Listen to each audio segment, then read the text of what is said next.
We're going to get things started tonight. A big surprise for everybody. I know everybody's looking forward to Tony taking the stage, but we've got a big surprise for you. Please welcome to the stage from Troy, Ohio, J.T. Szabo.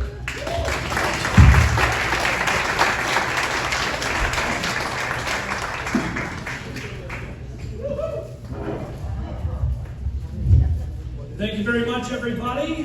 That was way too kind of an announcement from me. I am from Troy, Ohio, and I came into Greenville again today, and I noticed you guys have a little bit of a strange custom with visitors. Specifically, the guy I saw outside the maid right holding the scraper, offering me free gum. Tasted terrible. Yeah, it was all hard and crunchy. Wouldn't recommend doing that again. Although, I did make 10 cents after I almost choked to death on a dime. So, that was a win for everybody. And speaking of win, I did want to congratulate everybody in this room for apparently living in the year 2006 here in Greenville. Driving in this morning, and I noticed on the radio, Backstreet Boys on Z93. McDonald's has Monopoly again. And just like in 2006, nobody can afford anything. Oh, and you guys up front, congratulations. You guys are now my MySpace top 8 friends. Thanks, Tom. It is great to be here with everybody tonight and opening our show, and a big thanks to Tony for allowing me to come in, some local guy, to warm up the crowd. But I gotta be honest, I'm really hoping we go a little bit long tonight, because I can't go home. That's where my kids are. I got 5 of these things, 6 if you ask the judge. And 5 is a lot. 5 is a lot of anything. Imagine you woke up tomorrow and you had 5 arms. You'd be punched, poked, slapped, all before breakfast. And sure, it would be nice to have something a little extra to carry in the groceries with you, but just like with 5 kids, they'd just start throwing food. You'd end up looking like a bag of Funyuns before you were done.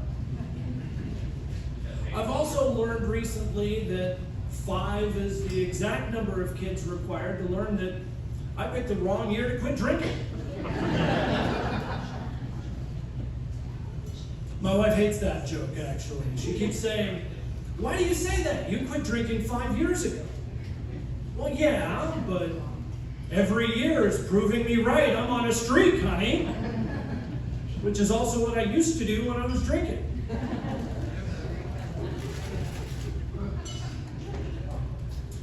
Yeah, having 5 kids is a lot. Don't get me wrong, I do love most of them. But it's hard when you have so many kids. They're always there, in your space, asking really dumb questions. Like, for example, I had one of my kids come up to me today and ask, "Dad, can the toilet taste the poop when I flush?"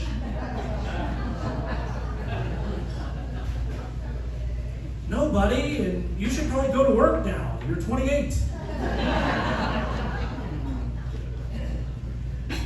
It's a lot of fun being a dad. I do enjoy being a dad and everything that comes with it, but I gotta say, my wife and I recently celebrated our 3rd mental breakdown.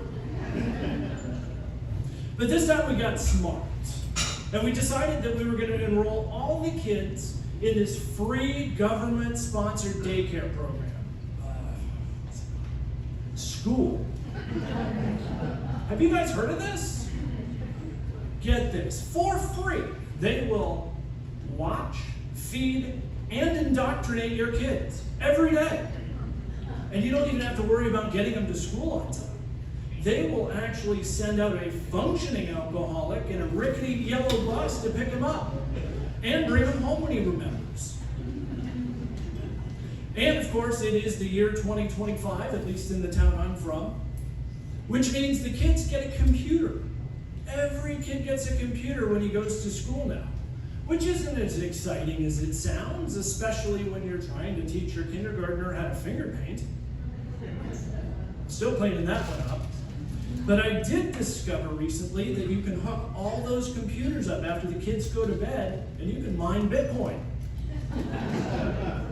I figure I'm either saving up for college or bail. Probably bail. But I'm going to let the kids decide once we get to that point.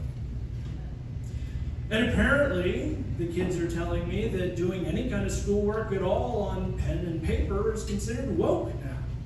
So they're used to doing everything on a screen. Everything is on a screen now. And you've seen them, hunched over, bright glow on their face, walking into traffic, just looking for their next fix of blue light. And then it dawned on me, as a parent, I'm partially responsible now for raising an entire generation of people that you could describe as a dopamine junkie. They're always looking for that next fix of light and colors in their face. And unfortunately, my kids are big into that. And so what we see a lot of times with the kids is they're going to go through life stages at school where they can't handle a lot of that computer time. I'll give you an example. One time my kids decided that they were going to take their computer and they were going to email their principal from my email address a picture of their butt.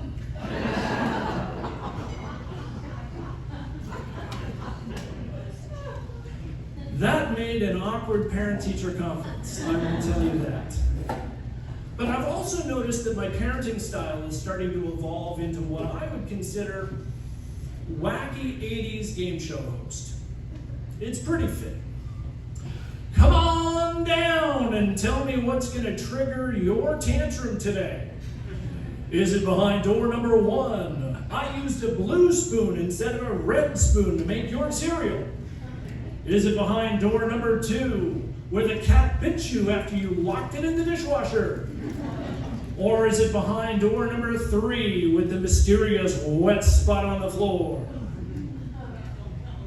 The wet spot was from me. And just then, my oldest, the teenager, walks in, and like a deer at 3 in the morning, just stops. Because she knows she gets to play the lightning round. That's right, she has 10 seconds now to explain to me why my car is floating upside down in the neighbor's pool. Not the best, let me tell you. Now, I will say that I have discovered one slight problem with this free government daycare program. Germs. Lots of them. But what do we expect when we send all the kids from the neighborhood to one hermetically sealed building every day? Of course they're going to trade all of their snot and their water fountain backwash, for example. And I've got a theory that I think when the little petri dishes get to school, the very first thing they do is they all gather around that one weird kidney-shaped table, you know the one. And they trade their illnesses and their viruses and their bacteria like they were Pokemon cards. The cool kid starts him off because he's cool. Hey Jimmy, I got RSV. Do you got COVID? And Jimmy looks right at him and says, my uncle says COVID's fake. But Timmy over there's got a whooping cough. And just then the real shy, quiet kid in the Slipknot t-shirt walks up and slams down hand, foot, and mouth disease. Boom! And just like that, everybody in my house has red, itchy bumps for a week. True story. See, that's it, right? That's parenting in 2025, I've found. Kids and germs. And just like Pokemon cards, you got to catch them all. That's my time, everybody. Thank you so much for having me out tonight. It is a full house here for our Coffee Shop series. And it is now my pleasure to welcome our headliner. You have seen him on Conan and The Late Late Show, and over 1 million people have watched his special on Dry Bar Comedy. Everybody make some noise for our headliner, Mr. Tony Deyo! Hey, one more time for JT, everyone.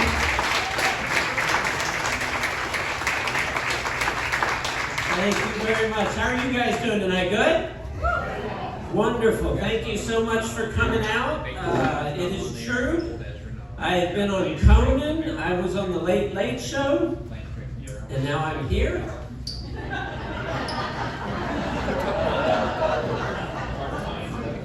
I don't know when my career went off the rails, but I think we can all agree it has.